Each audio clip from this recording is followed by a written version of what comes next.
बड़ो बोधी चाय। झनक, तुम्हारा परफॉर्मेंस देखा मैंने, बहुत बहुत अच्छा परफॉर्म किया तुमने। मैं बहुत खुश हूँ तुम्हारे लिए।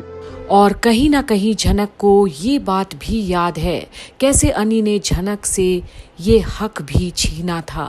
ट्रॉफी उसके हक का अर्शी को दिलवाया था, उससे मिन्नतें की थी अर्शी के लिए। What nonsense! और तुमने मुझे बताया क्यों नहीं? तुम आ रही हो, मैं तुम्हें एयरपोर्ट लेने आ जाता। घर का भेदी लंका ढाए।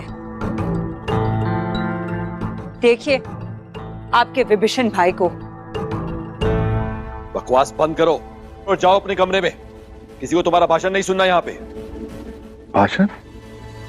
मैंने कौन सा भाषण दिया दादा? अरे इतनी टक्कर देकर ये फाइनल्स तक पहुंची, सारी दुनिया इसकी तारीफ कर रही है, सोचा मैं भी थोड़ी कर दूं। और आज झनक को फक्र है छोटोन पर। कम से कम हिम्मत तो रखते हैं सबके सामने मन की बात रखने की। जस्ट शट अप छोटोन, इसकी तारीफ बाद में करना, अभी बहुत इंपॉर्टेंट डिस्कशन चल रही है। चुप रहिए प्लीज। क्यों? जो लड़की हमारे साथ इतने दिन इस घर में रही, इतना बड़ा मुकाम हासिल करके आई है, कोई तो वजह होगी ना बिपाशा? क्या अब मैं इसे बधाई भी नहीं दे सकता?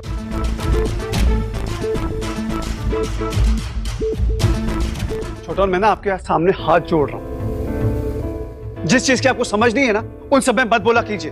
प्लीज शांत रहिए और दूर रहिए यहाँ से। किसे कितनी समझ है लाल, ये कौन तय करेगा? और आज छोटोन को कोई नहीं रोक सकता।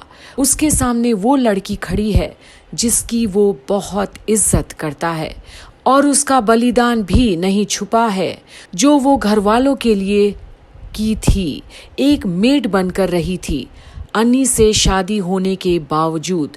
इन सब के बीच में खैर, मेहमान भगवान की तरह होता है,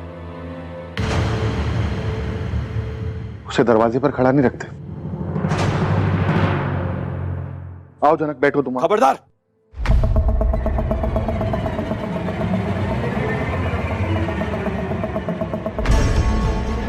अंदर बैठना दूर की बात है, ये लड़की इस घर में नहीं रहेगी। पर आज अनी के मुंह क्यों सिले हुए हैं? आज वो झनक के लिए क्यों आवाज नहीं उठा रहा? क्या आदित्य कपूर के साथ दिखे जाने पर इतनी जलन हो गई है कि अब एक बार फिर झनक की बेइज्जती ही मंजूर है उसे? निकलो यहाँ से, आउट!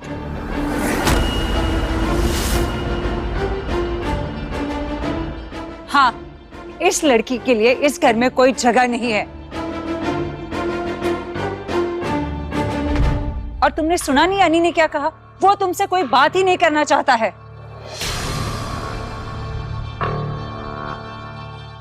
थोड़ी सी भी शर्म होती ना तो वापस इस घर में कभी नहीं आती तुम।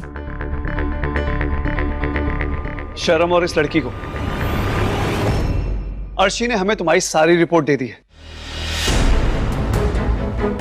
तुम्हारा कौन बॉयफ्रेंड है, कहां रहती हो, किसके साथ रहती हो, सारी करतूतें पता है हमें तुम्हारे बारे में। और वाकई में यही तो वो चीज है जिसके चलते अनी भी नाराज है, गुस्से में है वो। ऐसे कैसे झनक आदित्य के साथ घूम सकती थी उसके ही सामने? सच बोलूं तो तुम्हें देखकर भी घिन आ रही है मुझे।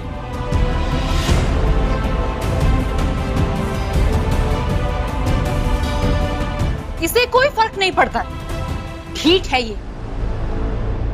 लगता है मॉम को बुलाना ही पड़ेगा। इसकी इतनी हिम्मत कि मुझसे परमिशन लिए बिना मेरे ही ससुराल में आ गई।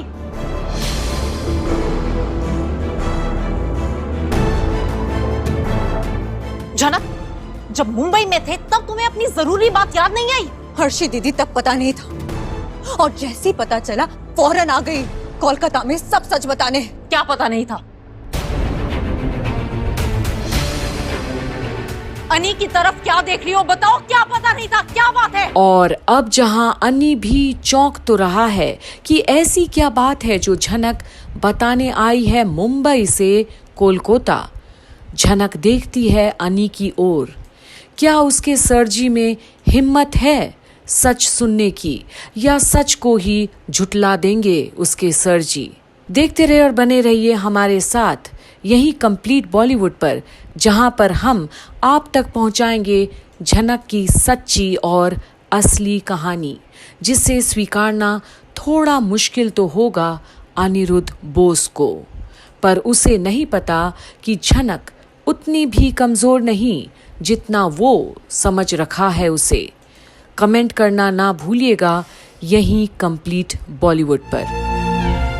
आज मैं बस नहीं करूंगा, क्योंकि आज हम सोएंगे नहीं, पूरी रात जागेंगे, बातें करेंगे, प्यार करेंगे।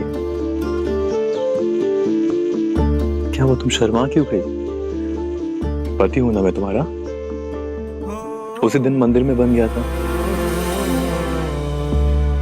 ये सब तो बस ऐसे ही है।